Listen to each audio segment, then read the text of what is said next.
समझा पिया तनी मजबूरिया जानी तो जूझा हो कि हमसे हो तो ना एक कटनिया पहरे सनिया बूझा हो कि हमसे हो तो ना एक कटनिया पहरे सनिया बूझा हो।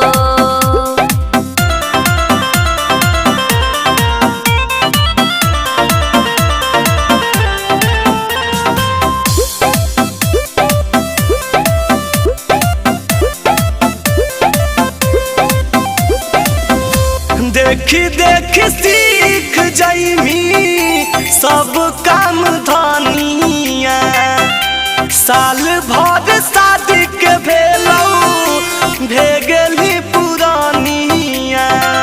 साले भर में पुरान हो जाए जी। तब कितना दिन लगो है? पिया साड़ी झोला